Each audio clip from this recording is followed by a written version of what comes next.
Welcome to GameSpot of Thrones. You are watching just a mere clip from a much longer show where myself, Kate, and Dave talk about Game of Thrones like the massive nerds that we are. So make sure to come join us at youtube.com/GameSpot or at GameSpot.com or on iTunes. Hopefully we'll see you there. So our lovely wildling lover is still alive. Yay! Kate, what did you make of, admittedly, the least surprising reveal of all time?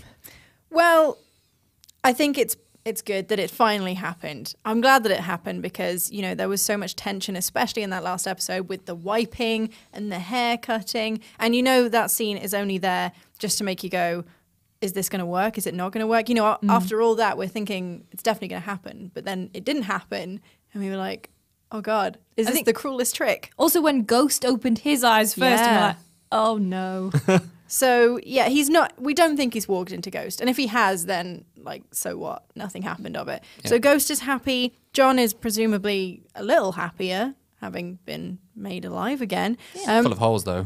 That's true. I mean, for all the people who are dead and have been resurrected, he's not the worst looking. No. Yeah. He's a little bit blue. He's got some holes here and there. But we actually see in the preview next week, his back still looks really nice. And he's had a nice haircut. He has had a nice haircut.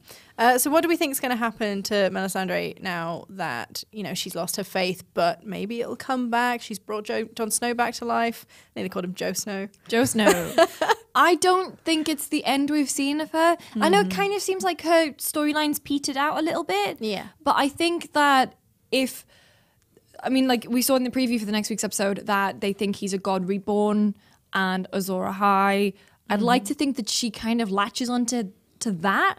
And sort of like her misplaced faith in the Lord of Light, kind of, you know, she rallies around Jon. Because I like her as a character, you know, she's always been just this great staple, I think, of just like mystery in Game of Thrones. So I don't want to see her go.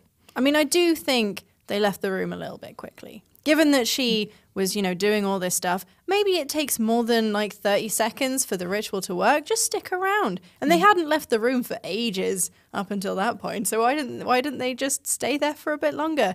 I don't know. But what do we think's going to happen next for our favourite bastard? Well, now he's, you know, woken up, the wildling's going to be like, oh, hey, man, I remember you. You're that cool guy. And now that we've seen what's happened to Ramsey, and we know what he wants. His objective is to march the wall. So maybe we're going to see some of these characters butt heads finally. Yeah, it's nice to see different characters in Game of Thrones who haven't, like, we're in season 6 and they haven't interacted really at all. No. Yeah. It's kind of nice to see sort of just all these threads and paths crossing. And if anyone's going to put the hurt on Ramsey, it should be Jon. But I can't wait till he gets over the narrow sea, meets Daenerys, so they can marry and have beautiful Targaryen babies. Ramsey's just like, I don't want to say that he went from 0 to 100 because he's always been at like 70, but he went from like 70 to like 1,000 in this week's episode. He just, like, this is the craziest I think I've ever seen him. I love it. I love Ramsey as a character. I know, Dave, you've got some opinions about Mad Dog Ramsey. Yeah, so last week we did predict, quite accurately in fact, that he would kill his father based on how much we see of him in the trailer and, you know, Ramsey being mental. Yeah. And then we didn't quite realize how he would dispatch his extended family. So we did think that maybe if Lady Walder did give birth to a son and you would see that as a threat, it could drive him to murder. But he kills his father, stabs him. You know, that's Game of Thrones 101. Everyone gets stabbed. Yeah. And then he leads Lady Walder into the kennels under the guise of taking her to roost to show him his new little baby boy. But, like, she must know the layout of Winterfell. Why would she go there? It's not out of the realms of possibility that she thinks Roose is in the kennels. Maybe. Until, you know, he starts opening all the cages. Yeah, it's a bit dark, but... A bit dark. A baby gets eaten, a newborn baby gets eaten alive by dogs, and you're like, oh, it's a bit dark, isn't it? I don't know if that was a newborn baby. I think that's a bit of a plot hole that, you know, they go, you've got a son, and then she's just walking around like normal. Milk of the puppy. Dressed and whatever. But as Ramsey said, he prefers to be an only child, and then whistles, sets the hounds on... Release the hounds. On Lady Walder, and unnamed small newborn. What is Ramsey's obsession with dogs? He is a mad dog. He's a mad dog. Dog, no dog.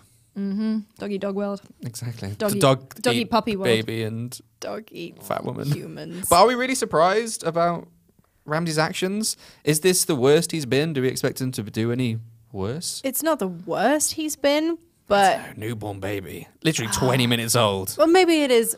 He cut off someone's wiener. He right? killed a baby. I guess technically that's worse, but he's always Technically. been quite cold and calculated in a mad kind of way. And the tension in that moment was just awful. Like, he knew what he was going to do from the minute he saw Lady Walder in the courtyard. He was like, oh, come with me into the kennels. Whoops, wrong place. Oh, no, the dogs escaped. Oh, look, you're dead now. What's really unsettling is I think, like, he did all of this in front of people. Yep. But the fact that the entirety of all of his men, all of his subjects, all of Winterfell are so scared of him, he can do that blatantly in the open, Yep. hearing all the screams, seeing his father get stabbed, and nobody even looks twice. Yeah. He's I got think that much fear behind him. what was so interesting for me is that Roose, I guess, always had this control over him. And it was sort of like ultimately him legitimizing Ramsey, which started his downfall. Yeah, Like, because he and didn't need him anymore. Yeah, he kept pushing him and he kept saying things like, if you want to be the mad dog, if you want to be a psychopath, your ideas to storm Castle Black is stupid, blah, blah, blah. You played these games with her, you and your games. Yeah, and like he knows what his son is like, but I guess something must have blinded him to think that Ramsey would never turn on him. And so when Yeah. he did, it was kind of delicious. Although- Also, the Starks get paid back a little bit. A little bit. That mad dog line is definitely foreshadowing. If you're going to act like a mad dog, they'll treat you like a mad dog. And I forget the bit after that because I didn't write it down, but something about getting killed, basically. Unless like it's foreshadowing Ramsey's ultimate end and that the dogs turn on him. I don't know if it's going to be dogs. I think that would be nice, but they're too well trained. What if Ghost kills him? Ooh! That'd be nice. One-on-one with Jon Snow, and then Ghost just goes for the jugular. I actually, yeah, I'm be up good. for that. Yeah. I want to take a brief moment to say welcome back to the Greyjoys. They have been absent for quite some time, and they do play a big role in the books. They have a couple of POV characters, and I thought it was great to sort of introduce Euron, and he was introduced like in the book. He's sort of even more crazy, but they gave a really good introduction and just how warped he is. Kate and I have read the books, but Dave, what did you think of the introduction to Euron? Because this is the first time you've really met this character. Yeah, so he appears on the bridge, and you can tell after like a brief conversation that he's a little bit, not all there, let's say. And he keeps referring to himself as "I am the drowned god," "I am the storm," and the whole part where he was, like, he says he goes mad in a storm, and his crew tie him to the mast to keep him from like hurting himself and everyone else. When he's free, he just cuts everyone's tongues out.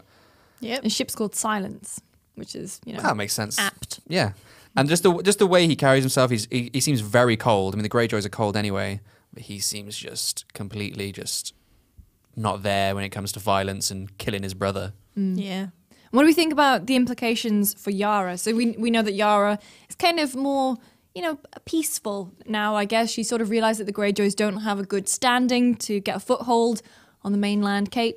I think Yara's going to have maybe a bit of a Sansa moment in that she's saying things and no one's listening to her. And she gets pushed to the back. They underestimate her because she's a woman. That happens a lot in Game of Thrones, so I don't think it's out of the realms of possibility. But, I'd like to see her get some power because she's badass and she's great in the books. She's almost as great in the TV series. But I think ultimately she's not going to get listened to.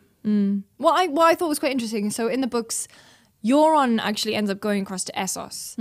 But it looks like from the trailers it'll actually be Yara, because there's one point where you can see her with a whore in Volantis because she's got like this tattoo. So it'd be quite interesting to see that if they kind of split those stories a little bit and just sort of swap the characters around a bit, which I think would be really cool. That would be nice. Although, based on the books, I really hope it's more interesting. I hated the Greyjoy chapters so much.